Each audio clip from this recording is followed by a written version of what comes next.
Okay, I have everything all set up. I showed you how everything was indicated in. I'm just going to briefly show you how the cut goes. The cutting part is actually pretty quick.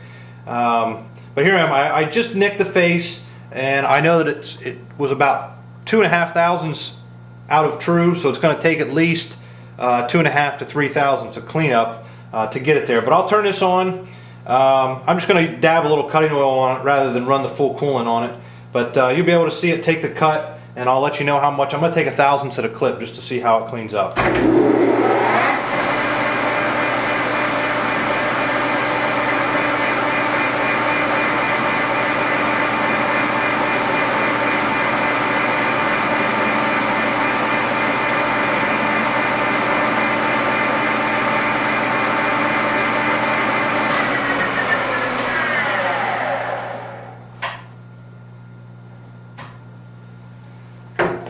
It might be a little bit hard to see on there, but you can actually still see some places where it did not clean up. There's some striations from the factory face on it yet, but that was roughly about 1/1000th cut. I'm probably going to take about 2 more thousandths, so it's 100% cleaned up.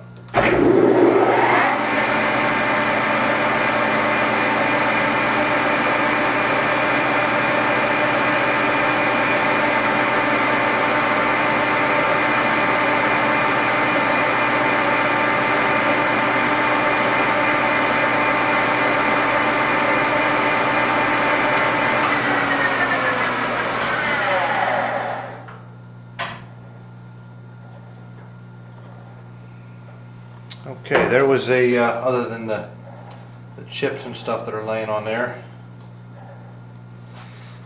But that was a total of 3 thousandths, and we have 100% cleanup. And as of right now, the receiver face is perfectly perpendicular to the center line of the action.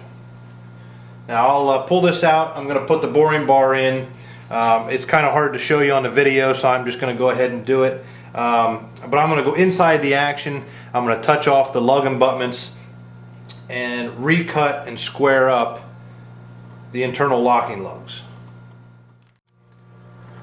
Okay, I know we're a little out of focus right now, but I'm going to hand hold the video camera here and go in and show you. I just finished up cutting the internal locking lugs.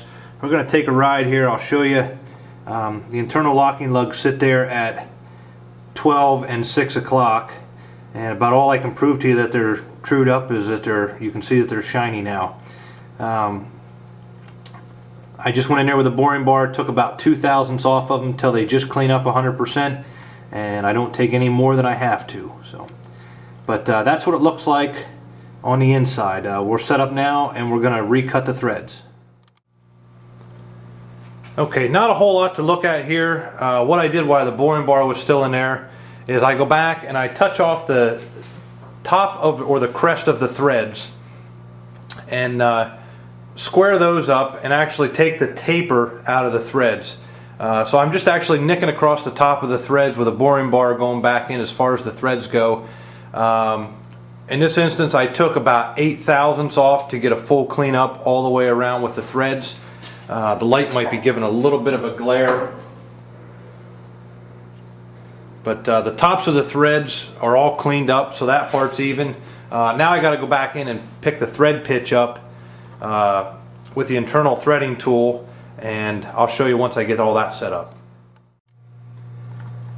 Okay, we're back now. What I have done is I set the internal threading tool up. I've picked up the original thread pitch, and I've gone ahead and I've already taken a slight cut just to get a little bit of a cleanup to show you kind of as it's cleaned up compared to what's left, and a little bit of out around. From where I touched off, I've taken approximately 5 thousandths. I've opened up the thread so far, and you'll see here, I'll turn the lathe on, you'll see that it's still not fully cleaned up all the way around.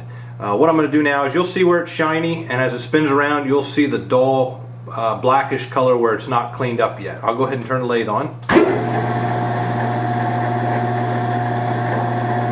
And you can kind of see the taper from the front towards the back that's not cleaned up, and there's a section there, probably a little over a quarter of it, that has not cleaned up.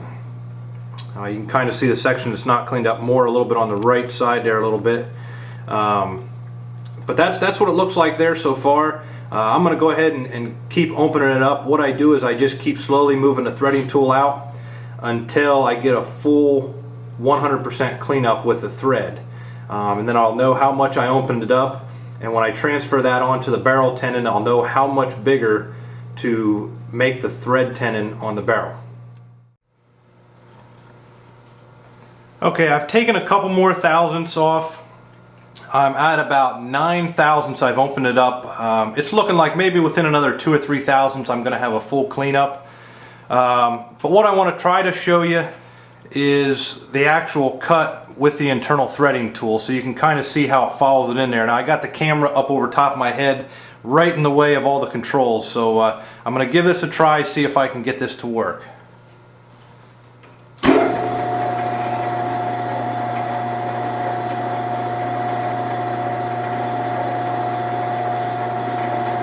I'm just waiting now for the half nut to come around, and I'll engage the lever.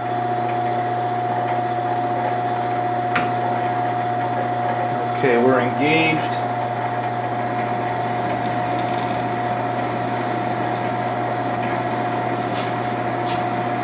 It's taken its cut. We've got about 300 thousandths to go on the digital readout.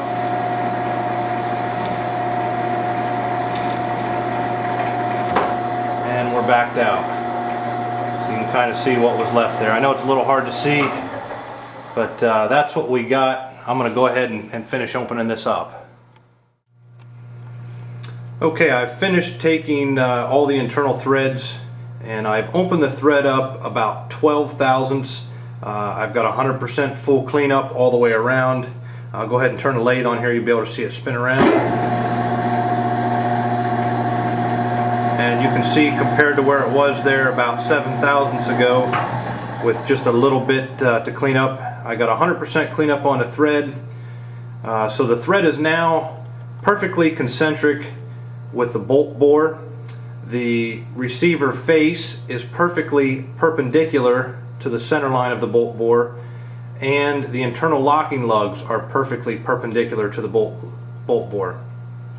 Once I do this method, I'm all done with the action right now. I'm going to tear all this out, and I'll have to do the bolt a little bit later. But once I'm all done, once I put this together, there is no need to even lap the lugs. I've tested this. I've taken a black marker, put it down on the internal locking lugs, put the trigger in it, close the bolt. It'll wipe the black marker off of both of them. So that goes to show me that everything is perfectly true and square with the bolt lugs inside the action and the lugs on the bolt. So I'll set up here next time with the bolt, and I'll show you how I true up the bolt face and the back of the lugs on the bolt. Okay, now that we have the action all finished up, I've switched over. I put the LeBounty bolt fixture in my 4-jaw chuck. What this does is I'm able to indicate the bolt in true with the center line axis of the spindle of my lathe. Now this bolt in particular kind of isn't perfectly round. It's actually, when mic'd from one side to the other side, it's about a 2.5 thousandths difference. So you don't get a perfectly round reading on the dial. You got to get it. You got to split the difference between the two. But according to that, right now I have it running true. Everything's bolted together, and with this setup, I'm able to go in and square up my bolt face and the back of the locking lugs all in the same setup, and then the bolt will be completely finished. So I'll go ahead and do that, and I'll show you that when I'm done. Okay, I'm all set up here now. I have the indicator removed. I've gone ahead and already touched off, so I know when I cut that I'm already there. What we'll do is we'll take approximately 1/1000th off the back of the lugs and see if we get a cleanup, and then we'll go from there, moving out in about 1/1000th increments till we get a 100% cleanup on both lugs. That way we know we have perfect contact when we put it back in the action.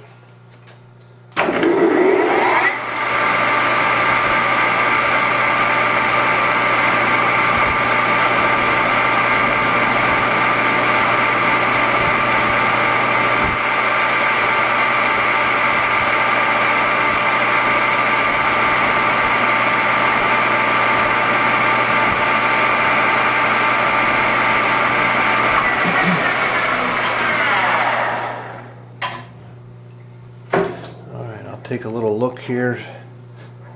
And yes, both lugs are 100% cleaned up. So this one only took about 1/1000th to clean them up. They were pretty good from the get-go. I'll go ahead and flip around the boring bar and we'll show you cutting the bolt face. Okay, here is the a frontal version. You can see the bolt face there. I already just touched it just to know where I'm at. I have a custom-made solid carbide boring bar that I reground specifically so it'll go around the factory extractor.